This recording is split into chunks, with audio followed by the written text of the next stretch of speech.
Hello friends, welcome to TechTechGuide. Today I'll teach you how to remove text from image in Canva. So let's start.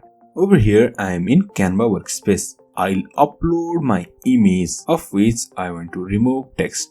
Here you can see I have already imported this one. So I will first of all set this image as background. See, here is my image where there is text. So I want to remove this text as summer.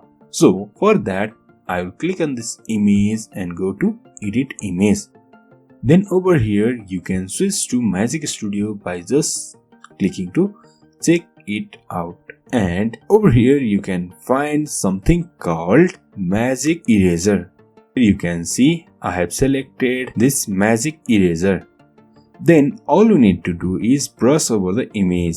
So I will brush over this summer. Then just leave. In a while you can see the text is removed from our image. Also, if there is any mistake, you can do it again to get clear image. So you can see here the text in our image is removed completely. And also you can see it is filled with background in Canva. So in this way we can remove text from image in Canva. So if you find this video helpful, please like, share and subscribe.